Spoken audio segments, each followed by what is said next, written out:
Poolteist nädalat Rajust möödas tegime üleskutse publikule ja vaatajatele, mis neid huvitaks Raju tausta poolelt ja siinkohal me üritame nendele ka vastata.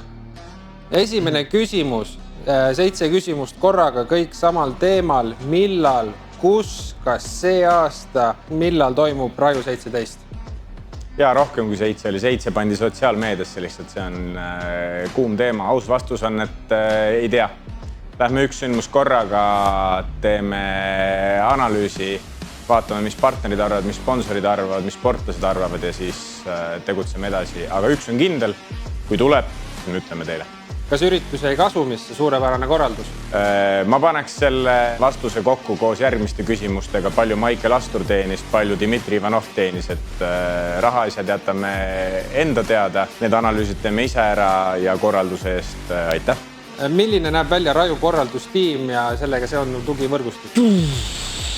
Lühidalt või? Suur osa korraldusest on minu vedada ja teine suur osa on Reinsalu auto tegijad Sandra Reinsalu ja Andri Õun, kes on see tuumik, kellega me neid asju liigutame ja kuhu siis tuleb korralduspäeval, juba korraldusnädalatel juurde tiim.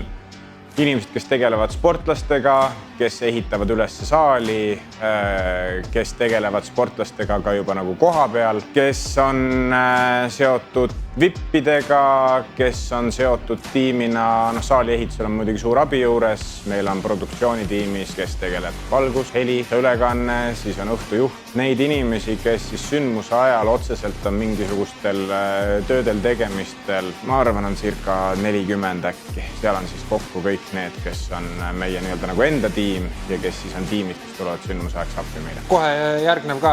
Kust õhtuju leidsite? Marko Kiljak on meiega tegelikult aegade algusest saati juba.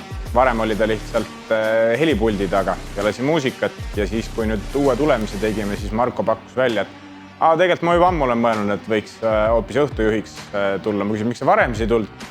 Seal olid juba teised mehed ees, ma ei tahta hakata vahele segama, aga nüüd mõtlesin, et teeks proovi ära ja mul on väga hea meel, et ta selle lükke tegi. Ja lähme edasi korraldusega, et kas edaspidi saaks ilma vaheaegadeta Raju teha? Üks vaheaeg oli, seekord oli 30 minutit, ilma pausita on keeruline.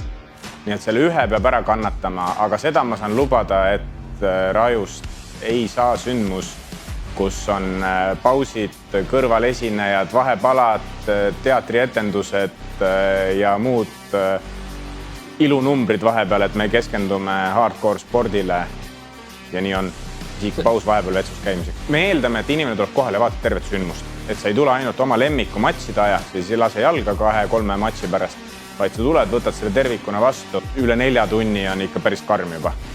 Pigem ütleks, et 3 ja natukene peal on selline koht, kus inimene suudab seda kõike seedida ja vastu võtta. Kus juures on olnud tagasiside, kus me päriselt saame tänukirju inimestel. Et see on kõige intensiivsem võitlusspordi sündmus, mida on üldse külastatud, kus matšid jooksevadki matš ja see on päris paljude jaoks väga nauditav. Kas võib oodata tulevikus Henri Hiiemäed, Alik Tseikot, Ott Tõnissaart või Jörgen Matsi naasmist areenile? Henri Hiiemäe küsimus tuleb suunata Henri Hiiemäele, Alik Tseiko oma Alikule, Jörgen Matsi küsimus Jörgenile ja mina saan enda eest öelda, et minul lähitulevikus plaani areenile naasta ei ole. Miks välismaa võistlejad ei saanud rääkida peale võitu? Mõtlen just seda Puuri sisest intervjuud. See on teema, mille üle me oleme väga palju arutanud. See on keeruline sellepärast, et paljudele inimestele endale ei meeldi see rääkimine sealt. Nad on just tulnud intensiivsest matšist läbi. Kas Marcelo Alfaiale tehti kohtuniku otsusega ära? Saan kerge südamega öelda, et kohtunike teenus on sisse ostetud Eesti MMA liidust. Meil on Ergo Reinvald, kes vedas kohtunike tiimi Eesti poole pealt, Mikko Aaltonen, paari tuhande matši kogemusega vahekohtunik, kes ka väga hästi jagab hindamise pool. Nad on koos koolitatud, tegutsenud seal koha peal, ka eelmisel Rajul. Tõde saab teada sealt, ma isegi ei ole mitte ühegi matši hindamislehte näinud. Küll aga kuna see matš tuli väga õhku, siis ma vaatasin selle matši ise tagantjärgi ära, koha peal ma seda ei näinud täielikult. Esimene raund läks väga kindlalt Alfaiale ja 2 järgmist raundi siis olid need, mis tekitasid peavalu. Kindlasti ei saa nende raundide puhul öelda, et võit oli selgelt ühe oma, see võeti ära ja anti teisele.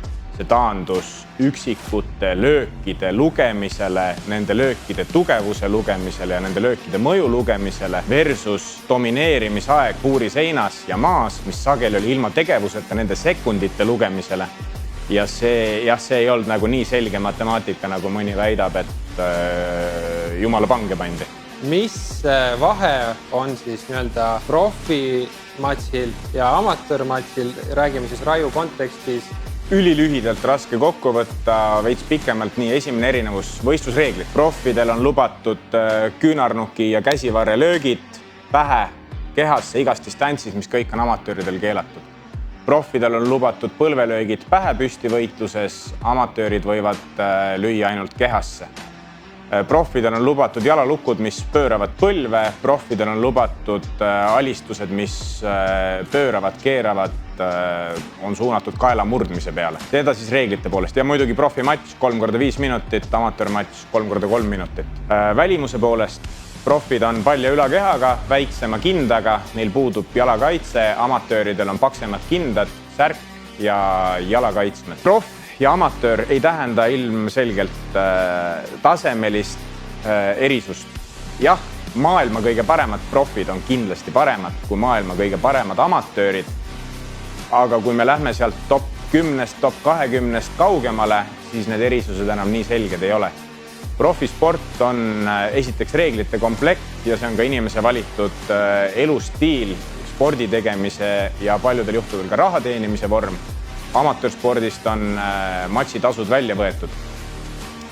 Nüüd amatöörspordi puhul me järgime rahvusvahelise alaliidu võistlusreegleid ja rahvusvahelise amatööri võistlusreeglid ja visuaal on tehtud selliselt, et amatöörsportlastel on olemas särk ja amatöörsportlastel on olemas jalakaitsmed. See on see, kuidas amatöörid rahvusvahelistel tiitlivõistlustel võistlevad, Euroopa meistrivõistlustel, maailmeistrivõistlustel ja nii edasi. IMAF lubab teha riikidel erisusi, et kas nad kannavad särke, kas nad kannavad jalakaitsmeid, aga kuna me oleme võtnud amatööridega suuna edu saavutamiseks rahvusvahelistel tiitlivõistlustel, siis me tahame, et amatööride jaoks oleks see keskkond täpselt samasugune. Nii et arusaadavalt publikul oleks võib-olla atraktiivsem jälgida, kui nad oleksid ilma särgit, ilma jalakaitsmeteta, ma ka ei ütle, et see suund ei ole muutumas, see on põhimõtteliselt Eesti MMA liidu otsuskoha peal. Aga täna me oleme võtnud särgid, jalakaitsmed, sest see on see keskkond, kus nad peavad tegutsema rahvusvahelistel tiitlivõistlustel. Lisaks, kui me kutsume siia amatööri üle kogu maailma, siis meie jaoks on oluliselt lihtsam tutvustada neid reegleid, teha kokkuleppeid läbi selle, kuidas toimuvad asjad IMAF-i võistlustel. Siis me järgime üks-ühel IMAF-i reegleid, need on kõigile üks-üheselt mõistetavad ja neid vaidlusi, mis tekivad, on kõvasti lihtsam lahendada. Ja rahvas tahab teada veel, palju oli inimesi koha peal ja palju ülekannet jälgis. Kalevi spordihallis oli Raju 16 sündmust vaatamas 1001 ja 1200 vahel inimesi. Delfi otseülekande numbreid ma ei saa jagada. Kui kaugele me üldse särasime, siis sel korral suutsime märgilise tulemuse teha sotsiaalmeedias, kus meil oli 2 kuuse Raju perioodi jooksul kokku üle 1 miljoni vaatamise meie materjalidel ja me jõudsime üle 100 000 unikaalse kontoni. Ja siis ongi küsimustega kõik. Ja 17, 18, 19 ja 20.